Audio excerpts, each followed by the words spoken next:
Alright, we're back for another Dokkan Battle video, and in today's video we are going to be ranking every anniversary, minus the ones that I didn't play through, because of course you do have 9th year anniversary coming right around the corner for Global Dokkan, so I figured we could build up a hype a little for, Beast Gohan, talk about that whole celebration and some of the other anniversaries, and we can kind of see how well they hold up today. Now, like I mentioned, I'm not going to be going over the anniversaries I didn't play through, so for the 1st, 2nd, and 3rd year anniversary, we're not going to be talking about those. I know, I'm not a true Dokkan battler. I didn't start playing to the 4th year anniversary. Honestly, this game looked like really bad up until the 4th year anniversary. What was I going to do? Pop orbs on a screen and see PNGs move? I'd rather go play Xenoverse and the, 10 DLC packs they had even back then. But regardless, still, I did want to rank the anniversaries that I did play through, which, I mean, give me some credit here. This is 6 years worth of anniversaries. I've been playing Dokkan for a minute, all right? I know what I'm talking about. It's just the first 3 anniversaries, I feel like it wasn't really worth it to be playing back then, honestly. Looking back at it now, the game was really dry. I mean, it was really difficult to do all these events. The game just wasn't really put together that well. Not saying it wasn't a good game. I wasn't even playing it back then, so, I don't even really know, to be honest. But just looking at a lot of the older units that released, like that SR Vegeta from Resurrection F that has big bad bosses, like looking at all these links, categories, and just the kind of structure of units back then, you could tell they really didn't have their stuff together. But I'd say once like 3rd, 4th year anniversary hit, they really started to get the ball rolling and realizing, okay, wait, if we actually put thought into this, we can make some money. So that's why the 4th year anniversary, I guess we could just segue right into this, I'm going to say is the 2nd best tier, because this was a good anniversary. Now, if you look at it now, of course, some of the content seems a little minimal. Like, there's not a whole lot going on necessarily, but for the time, which is how we're going to rank them, how good they were at the time of release, it was really good. Now, when I first started playing, obviously, I didn't really know what was going on, and I started like a week or two before the 4th year anniversary, so during the anniversary, I didn't really know what was going on, but looking back at it now, tons of free units. It was a really good time to start playing, as with most anniversaries are. But, you got your red stones for some free units, the purple stones, which, I mean, back then, nobody probably spent money on this game, so no one probably did that. But just a lot of free stuff, man. A lot of stones to grind. I think in terms of content, this was by far and away the most amount of content we've had in a celebration up until this point, obviously. So it was a good celebration to grind stones and then obviously spend all those stones on these bad boys right here. So I remember the Goku's banner. I summoned the crap out of this banner, dude, because I wanted I wanted UI Goku. I didn't really care about the new Super Saiyan 4 Goku. I don't know why, I didn't want him. I mean, he looked cool, but I didn't really care about him. I wanted this guy right here, but I didn't pull him. I think I just kept him pulling this AGL transforming Goku. So, I was even getting shafted back then, man. It's alright. It's not like a new thing with the shaft. But, yeah, this banner back then was absolutely insane. Now, obviously, it's horrible. All of these units have easy aid, and they still have aged out. So, not the greatest banner looking at it now, but still, back then, dude, this is some good stuff. Here, let's look at the Vegeta's banner. I don't even think I summoned on the Vegeta's banner. I think I was just all in for the Gokus. Oh. Alright, I think at the time, this might have been better. Well, I don't know. I mean, before all of their easy A's, honestly, looking at them now, they just all sucked, right? So, I don't know. But yeah, anyway, good banner for the time, good content, great time to start the game, especially way back then. So definitely, 2nd best tier, I think, is deserved. And then next up, we got 5th year anniversary. So surprisingly enough, and I think this is more of a testament to how good the 4th year anniversary was, but 5th year anniversary, I don't think had as much content as the 4th year anniversary. Or at least it was very similar, which is kind of weird because this was the year before, so you would think they'd want to, bump it up a little. But no, I mean, the content I remember for this anniversary really wasn't that amazing. But dude, a blue Vegito and a blue Gogeta, I mean, you don't get hyper than that, right? Like, everyone still started playing during this anniversary, regardless of, a little less content or whatever. But still, decent free-to-play units, especially for the time.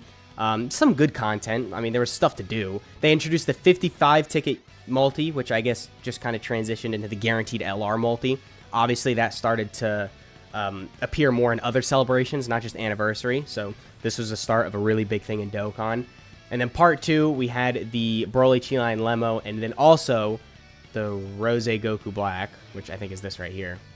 Yeah, it is. But they were both on the same banner, so they only did one banner back then, which was kind of better, honestly. I mean, I just made things easier. You just had to summon on one banner.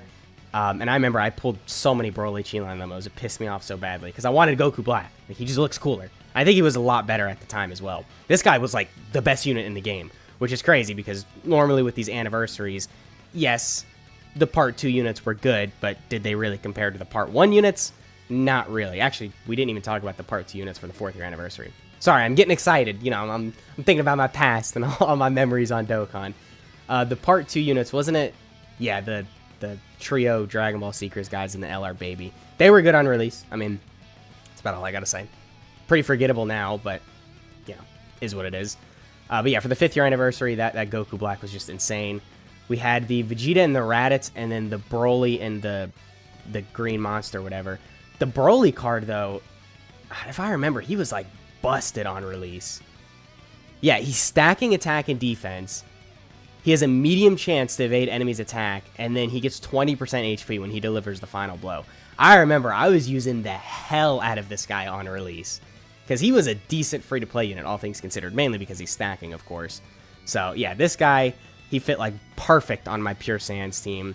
The only thing that sucked was a lot of the other Goku and Vegeta units that, like, fused, they weren't on Pure Sans. So even for Anniversary, when you summoned on the new banners and you pulled, you know, physical Goku and Vegeta or the Int Goku and Vegeta from the 3rd year Anniversary, they weren't on Pure Sans. Like, I couldn't even really use them. They didn't fit on any of the teams that I had. But, yeah, look at these banners, dude. This was peak back then, man. This was next level shit, dude. You had this guy, this guy, this guy. Everyone else kind of sucked. But these, like, well, yeah, I guess these 6 units up here, that was some crazy units on the banner. And then the, where's the Vegeto's banner? Yeah, right here. This was pretty crazy, too. Yeah. Dude, I remember Gohan. Oh, my God. He carried me through all content. Between him stacking, and then he had that transformation, which I never got, but he still had it in his back pocket, I guess.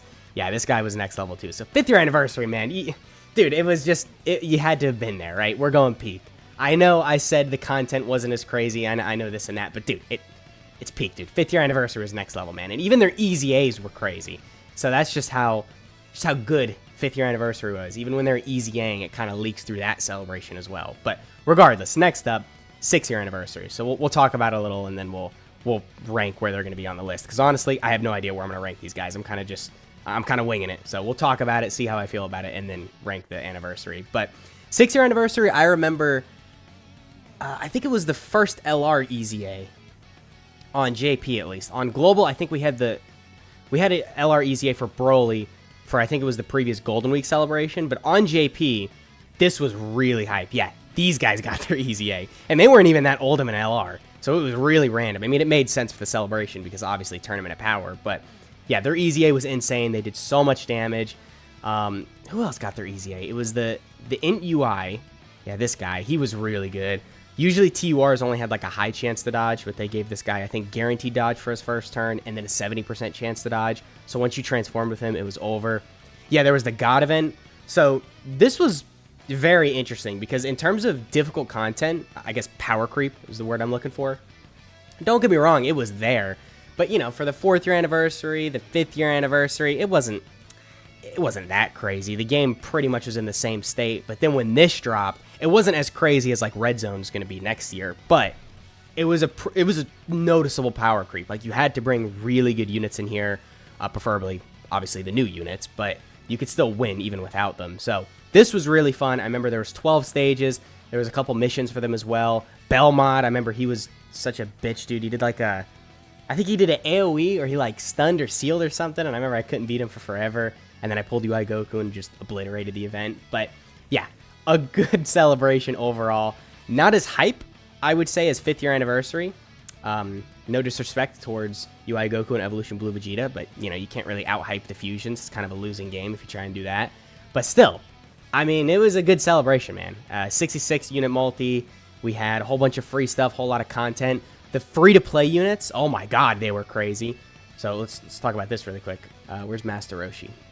Right here. So this guy is still useful even today. And he released, what? Yeah, like 3 years ago.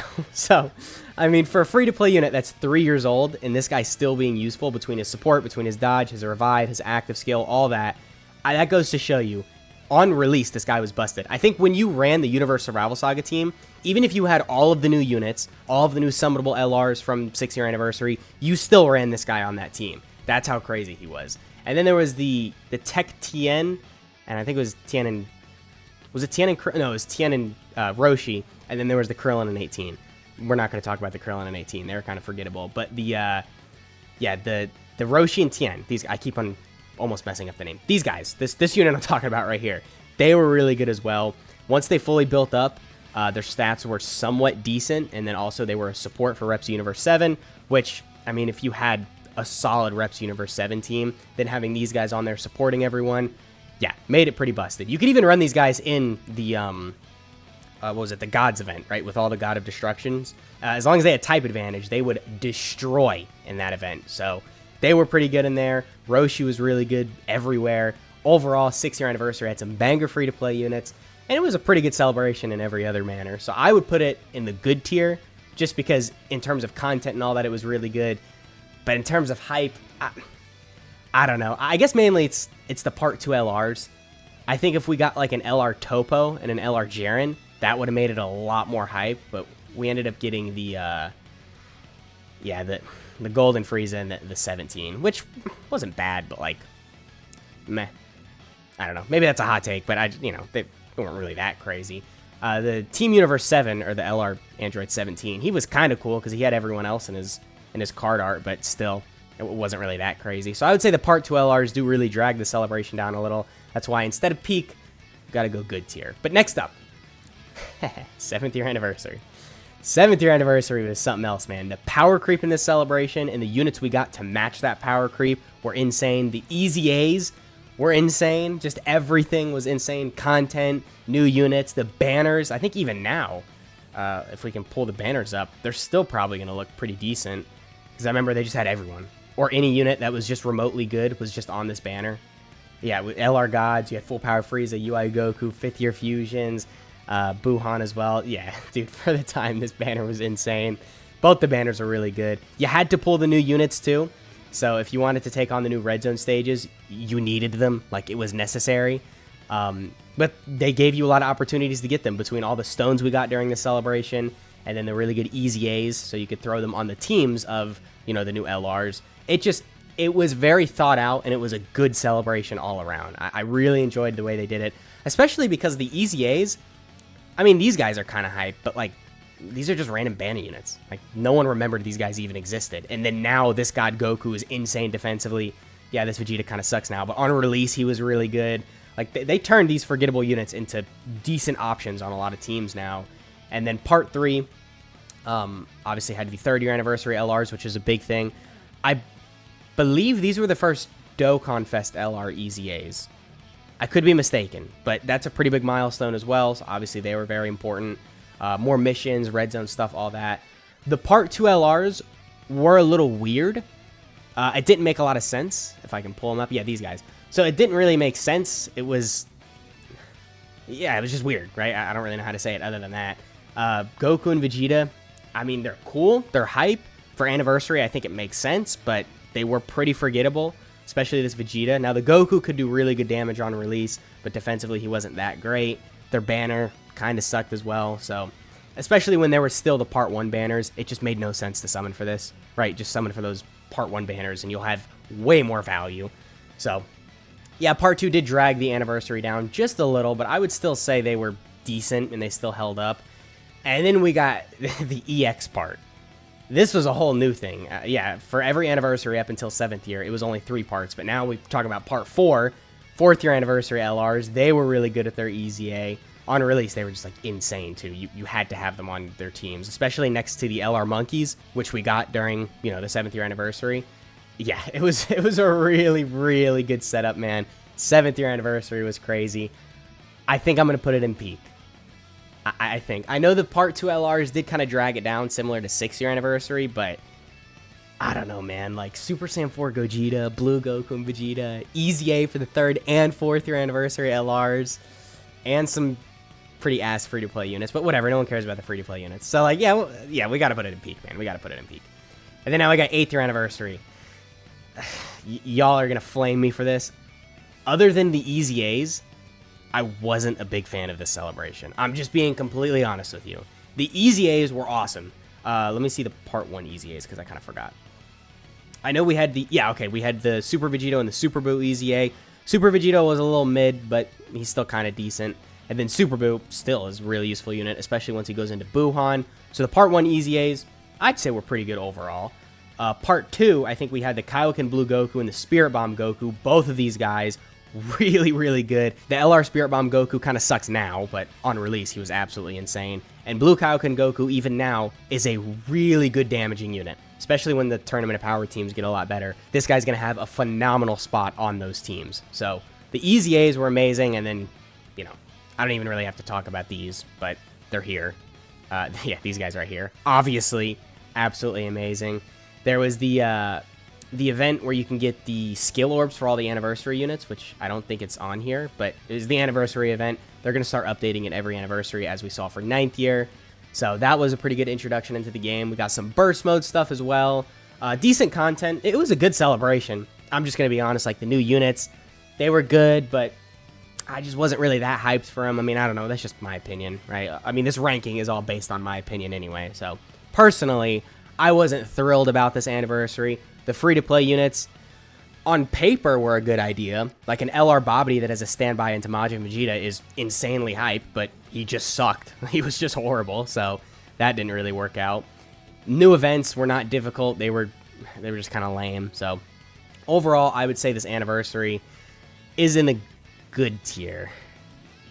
Well, I don't know. I might put it in mid. Let's put it in mid. I know that's a hot take. I know y'all are gonna flame me for that, but that's just overall, my opinion, wasn't a huge fan of it. Yeah, I mean, you could make an argument for this. I mean, in terms of content, like I said, it's really up here if you try and judge it just by content. But overall, free-to-play units, hype, everything, I'm putting it in mid. 5th year anniversaries carried it, but still, I don't know. Just overall, I don't think it was insane. Anyway, I'll stop repeating myself. Sorry. 9th year anniversary. Probably the one y'all been waiting for. So on the Dokkan Wiki, we can only have Part 1 of this anniversary pulled up, which is really weird, but whatever. I guess we'll just talk about everything else. So Part 1 was really good. I would say a lot of content, hype releases, a Broly and a Gogeta, and then, you know, we had... Oh, yeah, wait, I want to talk about this. So we had Broly, Chila, and Lemo Easy A for Part 1, but also we had the STR-UI Goku Easy A for the Countdown. So you know when we're getting LR Easy A's, specifically a UI Goku, for the Countdown, it's about to be a good celebration. So obviously that was a very good indication of what was to come. And it was pretty accurate because Part 1 was absolutely insane. Part 2... hang on. I got to pull this up really quick. How am I going to get there? Hang on. Yeah, let's just do this. Part 2, I mean, you don't really get more hype than that, especially because there was all the build-up to Beast Gohan. So then when he finally dropped and he's got this amazing card art, still the best unit in the game by far and away. And just, yeah, absolutely insane. You don't get better than this, man. This was just the perfect release all around. Part 2 managed to top Part 1, which is an accomplishment in and of itself because Part 1 was really crazy. So this was insane. And then we had Part 3. Part 3 gave us the Easy A for the 6th year anniversary LRs. With their Easy A, man, they're almost as good as Beast Gohan. Like, they're in their own tier. I would say it's Beast Gohan, and then the 6th year anniversary LR's Easy A, and then all three of those guys are by far and away the best units in the game. So they're in their own little special tier. So that was insane, and then we had a little Part EX where we got the Easy A's for the STR Goku and Vegeta, and then the physical Buuhan. On Global, we already have that, so that's not going to be in our 9th year anniversary, but technically that was how it was on JP. So 9th year anniversary, I got to go peak, man. I got to do it. 9th year anniversary was just really good. All around, it was a great celebration. Hype, good Easy A's, which I didn't even talk about all the Easy A's. Yeah, there was also the physical Goku and Vegeta, the blue Goku and Vegeta, and then I believe that was it. There was a free-to-play Inatu Easy A, but they're kind of forgettable, to be honest. So overall, dude, it was just a good celebration on the level of these three right here. So I guess that pretty much has been the video. Is my list a little controversial? Yes, but it's my opinion, dude. My experience for these anniversaries is obviously going to be different than your guys's. So let me know in the comments where you would rank all these anniversaries, because I'm kind of curious. I want to see, you know, different people's reactions to certain anniversaries. Anyway, has been the video. Hope you guys enjoyed. I'll catch you on the next one.